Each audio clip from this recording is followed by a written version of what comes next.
लोग हैं, हमारे बहुत होंगे तो एक बेटे होंगे, दो होंगे, चार होंगे, पांच होंगे, इससे ज्यादा नहीं होंगे, 6 होंगे, 7 होंगे, बहुत होंगे तो 1 दर्जन होंगे।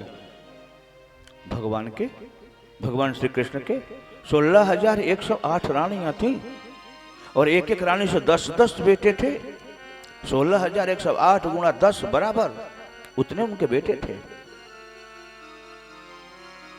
हम अपने एक बेटे को नहीं मार सकते। धृतराष्ट्र अपने एक बेटे दुर्योधन को नहीं मार सका, क्योंकि तब वो जन्म लिया था उसी समय पता चला था कि दुर्योधन के कारण ही कौरव वंश का विनाश होगा। अगर आप दुर्योधन का परित्याग करते हैं तो कौरव वंश बच जाएगा। लेकिन धृतराष्ट्र अपने एक बेटे को नहीं मार सका। कृष्ण को जब हुआ तो 56 करोड़ यदुवंशियों को मारने के लिए उन्होंने अपने सुदर्शन चक्र को आदेश दिया। यह जब परावर्तित हो गया तो शंकर जी को बुलाए, शंकर जी का त्रिशूल जवाब दे दिया, तब ब्रह्मा जी को बुलाए, ब्रह्मा जी का कमंडलू बैकुंठ चला गया सत्यलोक में, बोला हमसे नहीं होगा। तब ब्राह्मणों को बुलाए और बोले कि मैं धर्म संकट में फंस गया हूं। ब्राह्मणों ने क्या धर्म संकट है आपका पूछा। कृष्ण ने कहा हमारा धर्म संकट यही है कि मैं महाभारत करवाया, 23 अक्षौणी सेना लेकर जरासंध आया तो मैंने 17 बार उसको पराजित किया। आप महाभारत को ही बहुत बड़ा युद्ध मत मानिए। महाभारत में 18 अक्षौणी सेना थी, 11 अक्षौणी कौरवों के पक्ष में, 7 अक्षौणी सेना थी पांडवों के पक्ष में, और 18 दिन युद्ध हुआ था। 23 अक्षौणी सेना का कृष्ण और बलराम 17 बार अकेले खात्मा किए थे जरासंध की सेना को। 23 अक्षौणी जोड़ लीजिए, 23 गुणा 17 बराबर, और फिर इधर 18 अक्षौणी में भाग दीजिए, पता चल जाएगा कितने अधिक सेना का भगवान श्री कृष्ण ने वध किया।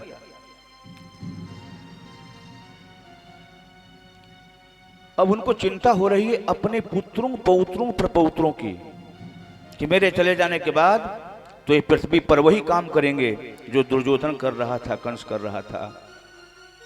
तो सोचे कि जो धर्म की रक्षा करने वाला होता है, न उसका संसार में कोई पुत्र होता है, न कोई पिता होता है, न कोई भाई होता है, उसका तो एक ही रिश्ता है, एक ही संबंध है धर्म से।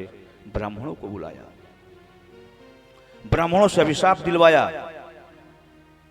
भगवान ने सोचा कि मेरे परिवार वाले नहीं मरेंगे, इनके मरने का एक ही उपाय हो सकता है जब ब्राह्मण अभिशाप दे दें। तो भगवान ने ब्राह्मणों को बुलाया और ब्राह्मणों से अभिशाप दिलवाया। उस अभिशाप से लोहे का मूसल निकला, मूसे का लौह भस्म बना, वह भस्म फेंका गया समुद्र में, उससे घास जगी और वो तलवार की तरह उसी से 56 करोड़ यदुवंशियों का विनाश हुआ। अंतर है कि नहीं है? हम में उसमें अंतर है कि नहीं है?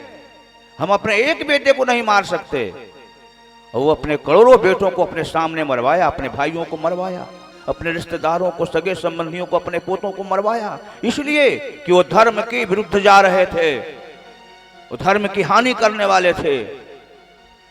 धर्म इसीलिए कहा गया है रामो विग्रहवान धर्मः वंदे सनातनम धर्मम कृष्णम देवम परात्परम। हमको आपको समझाने के लिए, भवसागर से पार ले जाने के लिए वो उतरता है, इसीलिए उसको अवतार कहते हैं। हमको बड़ी पीड़ा होती